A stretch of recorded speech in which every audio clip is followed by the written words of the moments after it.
Banjarmasin kembali ke hadapan Anda. Pemirsa, Wali Kota Banjarmasin Ibnu Sina secara simbolis menerima bantuan smartphone dan ribuan paket data internet untuk keperluan belajar mengajar siswa kurang mampu dari PT Dolen Surabaya Sugi bersama Smart Friend Community Banjarmasin di Balai Kota. Wali Kota Ibnu Sina secara simbolis menerima bantuan puluhan smartphone dan ribuan paket data internet dari PT Dolen Surabaya Sugi kerjasama dengan Smart Friend Community Banjarmasin. Bantuan berupa 20 smartphone dan 1.000 kartu perdana berisi paket data tersebut diserahkan langsung CEO PT Dolen Surabaya Sugi kepada Wali Kota Ibnu Sina di Balai Kota. Kepala Dinas Pendidikan Kota Banjarmasin Totok Agus Daryanto menyatakan bantuan ini difokuskan kepada siswa kurang mampu di masing-masing kecamatan. Sedangkan untuk smartphone-nya, lantaran jumlahnya hanya 20 unit, akan diserahkan kepada orang tua siswa yang tidak mampu dan benar-benar membutuhkan untuk kelancaran proses belajar anaknya di rumah. Itu peruntukannya memang untuk satu ya, mesti keluarga miskin ya, tapi karena jumlahnya tidak banyak, tentu kita cari di tempat-tempat posisi yang memang di situ banyak siswa miskin dan padat. Jadi di daerah Kelayan dan Karangpaji. Nah itu yang peruntukannya yang cuma 20 smartphone ini.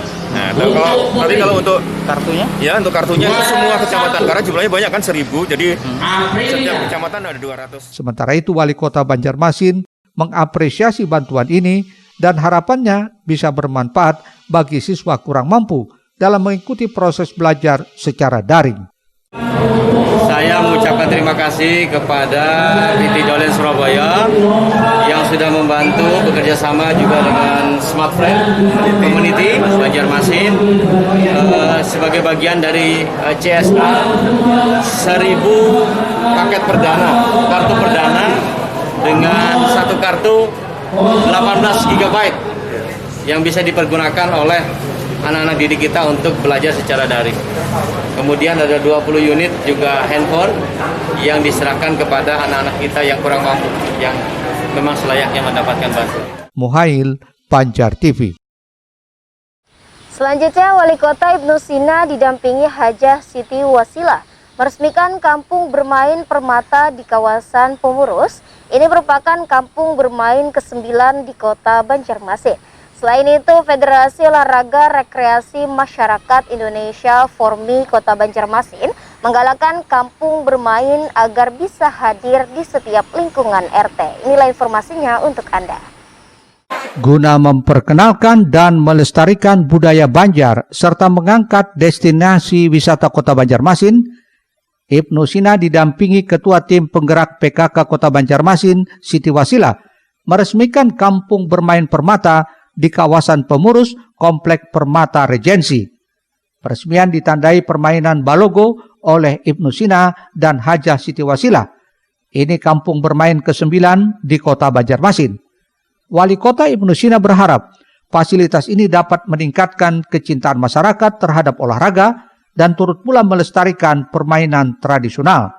Di samping menghindarkan generasi muda dari kecanduan gadget hingga narkotika. Di Permata Regensi ini adalah kampung bermain yang ke-9 ya, oleh Formi Kota Banjarmasin.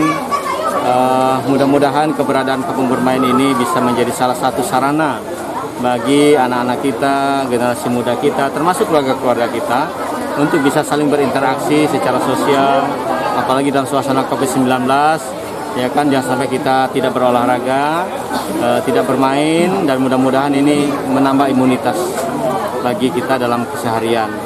Nah, kemudian kampung bermain ini lebih banyak kepada inisiatif warga sebetulnya, agar warga punya sarana tempat di satu kompleks, satu kampung misalnya, untuk bisa memanfaatkan sarana pasung, sarana sarana sosial lainnya, untuk bisa dijadikan sebagai tempat interaksi dan juga saling berolahraga.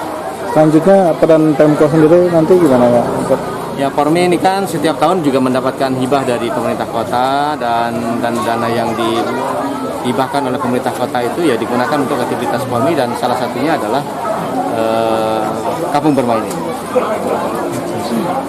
Juga Ya, untuk kampung bermain Regency sendiri, Permata Regency adalah kampung bermain yang sudah kami bina di yang ke-9, di mana 5 kecamatan itu masing-masing setiap kecamatan kami berharap ada setiap kelurahan.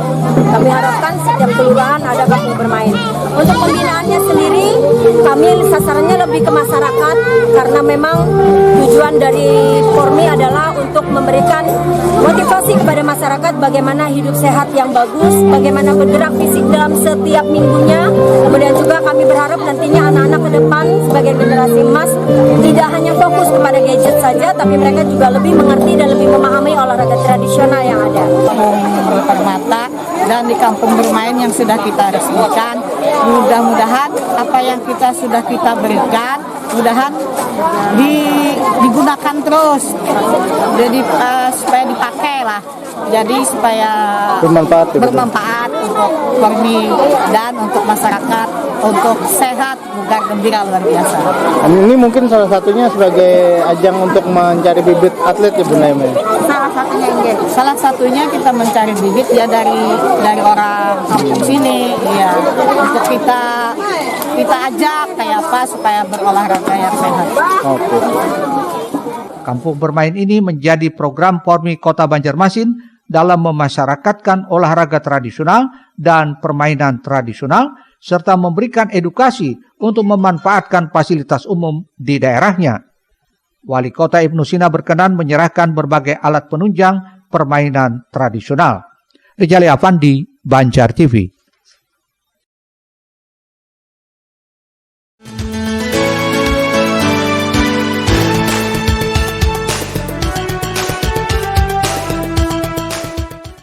Kementerian Pemuda Olahraga Republik Indonesia menggalakkan kampung bermain agar tidak hanya tumbuh di setiap kecamatan, akan tetapi diharapkan mampu hadir di lingkungan RT dan sekitarnya. Setidaknya itulah semangat dan motivasi yang gencar dilakukan Federasi Olahraga Rekreasi Masyarakat Indonesia Pormi Kota Banjarmasin. Tak lain alasannya karena ramainya generasi emas yang merupakan generasi penerus masa depan bangsa sudah terpengaruh pada gadget yang sering berakibat menimbulkan permasalahan pada kesehatan anak. Untuk itulah pihak Pormi tergerak untuk terus menyiapkan kampung bermain di Kota Banjarmasin. Setidaknya hal tersebut seperti diungkapkan Sekretaris Pormi Kota Banjarmasin Hajah Yeni Prida Luntungan kepada Banjar TV. Dari Kemenpora saat itu berharap di seluruh kampung bermain tidak hanya per kecamatan dan kelurahan tapi juga di setiap RT, karena ramainya anak-anak sekarang fokus pada dunia IT, banyak sekali yang terjadi anak-anak punya permasalahan dengan kesehatan. Nah, disinilah kami tergerak untuk segera melaksanakan kegiatan-kegiatan kampung bermain.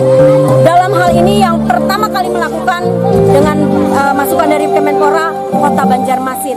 Guna mendukung program tersebut, Pormi Banjarmasin memberikan fasilitas kesehatan kebugaran yang sifatnya massal serta olahraga tradisional guna melestarikan budaya dan kearifan lokal masyarakat daerah ini. Rijali Afandi, Banjar TV. Informasi lainnya jelang pemilihan Kepala Daerah 2020. DPD Komite Nasional Pemuda Indonesia KNPI Kalsel bersama Serikat Mahasiswa Muslim Indonesia SEMI menggelar sholat hajat dan doa bersama agar pilkada di 7 kabupaten kota di Kalsel berjalan damai dan lancar.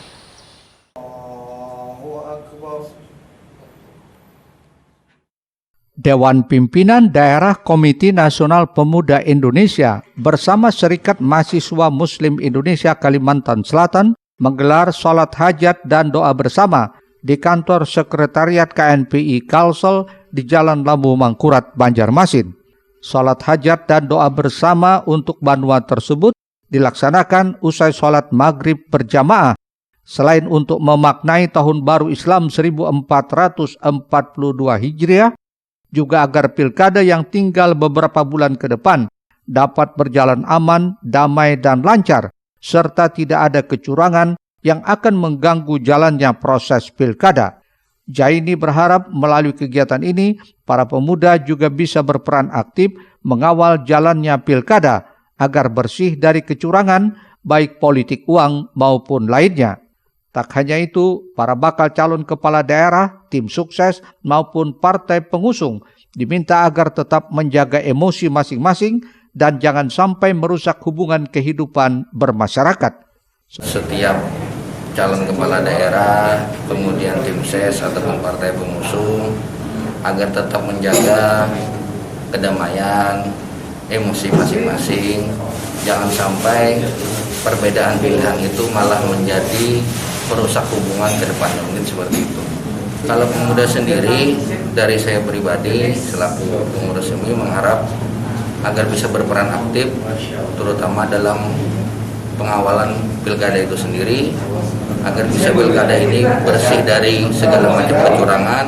Sementara itu, Sekretaris DPD KNPI Kalsel Muhammad Yusuf menyatakan pada tahun 2020 ini Kalsel melaksanakan pemilihan kepala daerah di 7 kabupaten kota dan 1 pilkada provinsi. Untuk itu, melalui gelaran sholat hajat dan doa bersama ini, para pemuda Kalimantan Selatan bisa menjaga persatuan dan kesatuan agar tidak terjadi konflik.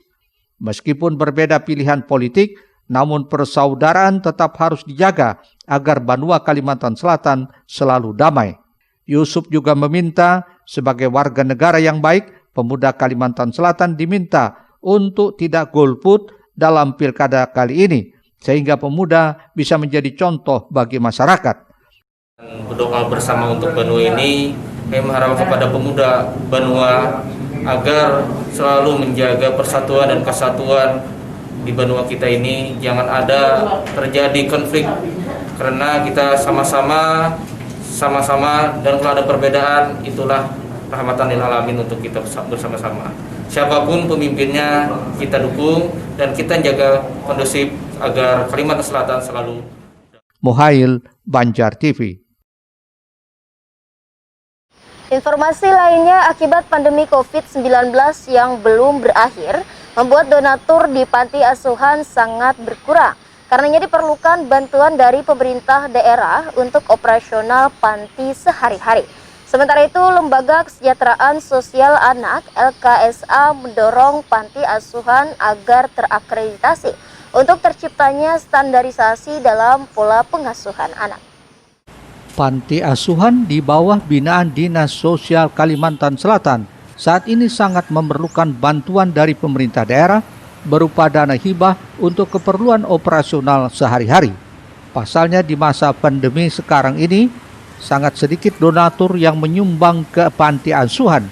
Bahkan dalam 1 minggu belum tentu ada yang berdonasi. Meski begitu patut disyukuri bantuan bahan maupun makanan siap santap tetap berdatangan setiap hari Jumat. Terkait hal itu, Lembaga Kesejahteraan Sosial Anak LKSA Kalimantan Selatan sudah beraudensi dengan Komisi 4 DPRD Kalsel untuk menyampaikan aspirasinya. Apalagi saat ini operasional panti juga mengharuskan menyediakan kuota internet untuk keperluan anak-anak sekolah. Pengurus panti itu istilahnya kurang kunjungan ya, jauh sekali. Seminggu itu belum tentu ada. Cuman alhamdulillah di samping tidak ada itu, namun ada bahan makanan yang diberikan. Ya artinya yang mentah maupun yang masak setiap hari Jumat itu selalu ada. Tapi yang paling dibutuhkan para anak-anak dan pengasuh di masa pandemi seperti ini apa, Pak? Ya materi ya, dana itu tentunya, karena mereka harus pakai bayar kuota untuk belajar virtual, belajar online ini istilahnya ya. Paling tidak yang kemarin kita yang bisa kita pikirkan biasanya insentif untuk tukang masak, ya, pengasuh, operasional listrik, PDAM, ya seperti itulah. Ya paling tidak besar kecil yang bisa diberikan, paling tidak itu bisa meringankan kawan-kawan panti yang ada. Hal yang sama juga diakui Hajah Masrah, pengurus panti asuhan Putri Aisyah Muhammadiyah di kawasan Banua Anyar, Banjarmasin, yang sudah mempersiapkan keperluan operasional selama 3 bulan ke depan. Dalam menghadapi dampak ini, alhamdulillah karena donatur tetapnya itu tetap tidak berkurang.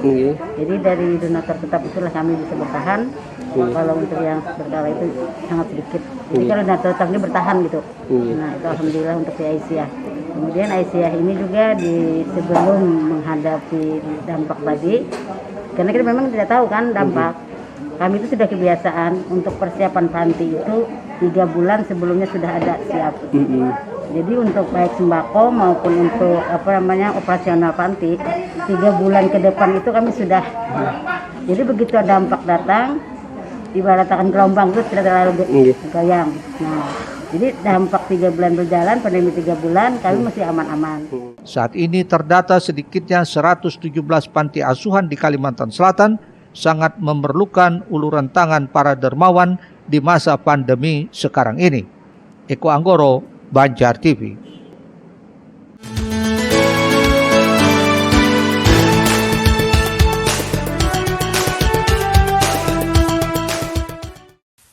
Sementara itu, dari total 117 panti asuhan di Kalimantan Selatan, sebagian besar atau sekitar 85% sudah terakreditasi. Hal ini membuktikan tingginya kepedulian pengurus panti untuk memberikan standarisasi dalam pola pengasuhan anak. Untuk akreditasi tersebut dinilai 6 standar yang harus dipenuhi, yaitu program pelayanan, proses pelayanan, manajemen organisasi, sumber daya manusia, sarana dan prasarana, serta hasil pelayanan. LKSA Provinsi Kalimantan Selatan turut mendorong 15% panti lainnya untuk menyiapkan proses akreditasi sebelum dinilai tim asesor. Kalsel dengan 2 kali yang berjalan sudah cukup banyak ya. Berapa persen, Pak? Hampir 85% sudah terakreditasi. Dan ini kita masih mengharapkan kawan-kawan lain yang masih belum ikut bersama-sama dengan tujuan akreditasi ini agar kita ada standarisasi dalam pengasuhan anak di panti.